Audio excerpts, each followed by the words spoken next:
অনেক দিন আগের কথা। সুন্দরগড় নামে একটা গ্রামে দুই দম্পতি শহর থেকে কাজের সূত্রে এখানে এসে থাকতেন।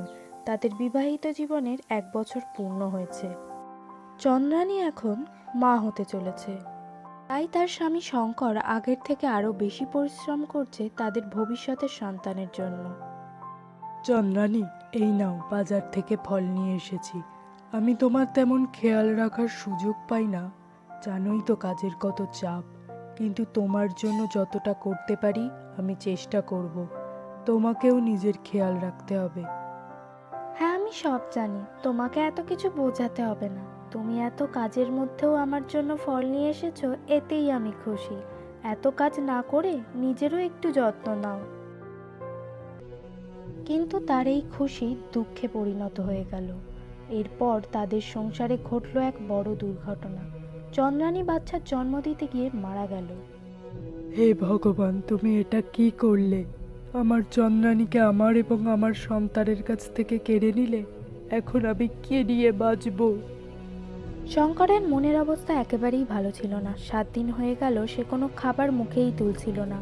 শঙ্করের মেয়েকে এই কদিনে দূর সম্পর্কের কাকিমা দেখাশোনা করছিল, কিন্তু কয়েকদিনের মধ্যেই তাকে নিজের সংসারে ফিরে যেতে হয়। এখন এই পরিবারে শঙ্কর আর তার মেয়ে সম্পূর্ণ একা হয়ে যায়। শঙ্কর বুঝতেই পারছিল না সে তার মেয়েকে একা কিভাবে দেখবে। শঙ্কর যখন তার মেয়েকে নিয়ে ঘুমাচ্ছিল তখন সে একটা স্বপ্ন দেখল। শঙ্কর, শঙ্কর, ওঠো, দেখো আমি এসেছি। কে? চন্দ্রানী, তুমি এসেছো? চন্দ্রানী, তুমি জানো প্রতিটা মুহূর্ত আমার তোমায় ছাড়া কি কষ্টে কাটছে। আমাকেও তোমার সাথে নিয়ে চলো, আমি তোমায় ছাড়া থাকতে পারবো না।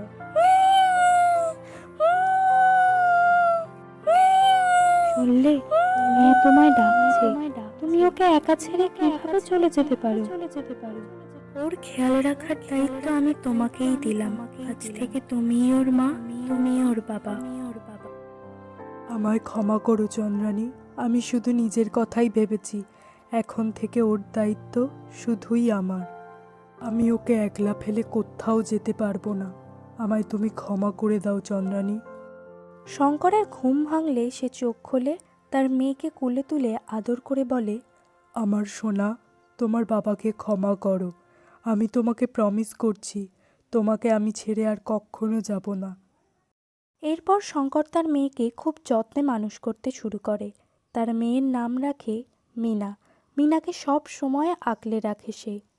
তার মার না থাকার কষ্ট তাকে কখনোই বুঝতে দেয়নি শঙ্কর। একদিন রাতের খাবার খাওয়ার পর বাবা আর মেয়ে মিলে আকাশের তারা দেখতে যায়। তখন মিনা তার বাবাকে জিজ্ঞাসা করে, বাবা, কালকে ক্লাস টিচার বলেছে বাবা মা সবাইকে প্যারেন্ট মিটিংয়ে নিয়ে আসতে, কিন্তু আমার তো মা নেই, আমি কাল স্কুলে যাব না। মিনা, তুমি জানো তোমার মা আমাদের ওই দূর থেকে দেখছেন। তোমার মা এখন আকাশের তারা হয়ে গেছে। তাই তোমার মা আমাকে এখানে তোমার জন্য পাঠিয়েছেন, বাবা মা দুজনের দায়িত্ব পালনের জন্য। তোমার যাতে কখনো কোনো অসুবিধার সম্মুখীন হতে না হয়। সত্যি বাবা? হ্যাঁ মিনা মা, একদম সত্যি। হ্যাঁ। বাস্তবে শঙ্কর তার দায়িত্ব খুব ভালোভাবেই পালন করছিল। সময় মতো মেয়েকে খেতে দেওয়া, তার চুল বেঁধে দেওয়া, তাকে পড়ানো, সঙ্গে করে স্কুলে পৌঁছে দেওয়া, সব সে নিজের হাতেই করছিল। সে একজন দায়িত্ববান পিতা। গ্রামের লোকজন শঙ্করকে দেখে অবাক হতো, সে গড়ে এবং বাইরের কাজ সমানভাবে সামলাচ্ছে দেখে। কিন্তু শঙ্কর একটা ব্যাপার সামলাতে পারেনি, সেটা হলো তার মেয়ের বন্ধুদের। মিনা, তোর তো মা চলে গেছে, বাবার সাথে থাকাটা খুব কষ্টের বল? হ্যাঁ, এসব কি বলছিস তুই? আমার বাবা আমার দুনিয়া, আর রইল পড়ে আমার মা। আমার মা কখনো ছেড়ে যায়নি।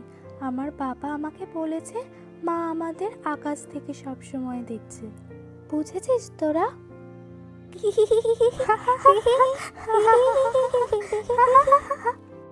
ওদের হাসতে দেখে মিনা সেখান থেকে চলে আসে। বাড়িতে ফিরে শঙ্কর তার মেয়েকে কাঁদতে দেখে বুঝতে পারে স্কুলে কিছু হয়েছে। তাই শঙ্কর তার মেয়ের জন্য তার সবচেয়ে প্রিয় খাবার বানায়, ভাত আর সবজি ডাল। মিনা তার প্রিয় খাবার পেয়ে খুব খুশি হয় এবং তার বাবাকে বলে, থ্যাংক ইউ বাবা। বাবা, তুমি জানো আমার দুর্বল জায়গা কোনটা? তাও ওরা সেটা নিয়েই হাসাহাসি করে। দেখ মা, ওরা অবুঝ, তাই ওরা অনেক কথা বলবে, কিন্তু তুই কষ্ট পাস না। ওরা তো তোর বন্ধু, আর আমি আছি তো তোর সাথে সব সময়। জীবনে চলতে গেলে অনেক বাধা বিপত্তি দূর করে এগিয়ে যেতে হবে মা। এরপর 5 বছর কেটে যায়। মিনা এখন অনেকটাই বড় হয়ে গেছে। সে এখন অনেক ম্যাচিওর। সে পড়াশোনার পাশাপাশি আঁকতেও খুব ভালোবাসে। শঙ্কর শুনে গ্রামের লোক তার মেয়ের বিয়ে দেওয়া নিয়ে কথা বলছে। তাই শঙ্কর একজন ভালো পাত্র দেখে তার মেয়ের বিয়ে ঠিক করে। মিনাও তার বাবাকে কোনো প্রশ্ন না করে সেই বিয়েতে রাজি হয়ে যায়, কারণ সে জানে তার বাবার ওপর তার সম্পূর্ণ বিশ্বাস রয়েছে। তার বাবা তার জন্য যা করবে সঠিক হবে।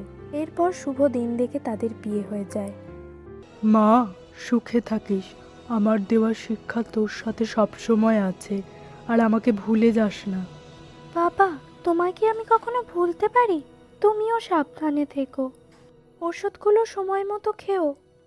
শ্বশুরবাড়ি গিয়েও সময় পেলেই মিনা তার বাবাকে ফোন করে খোঁজ নেয়।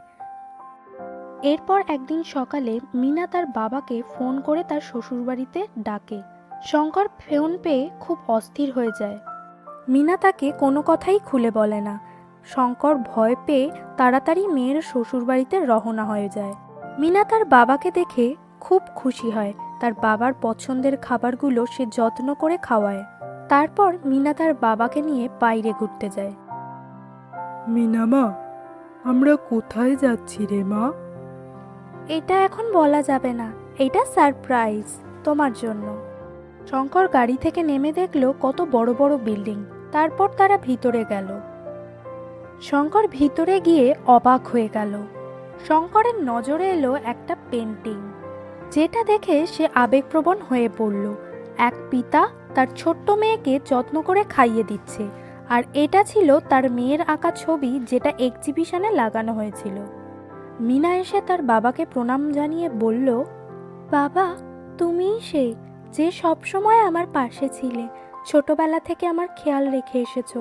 তুমি আমার মায়ের কষ্ট কখনো অনুভব করতে দাওনি। ধন্যবাদ বাবা। Happy father's day.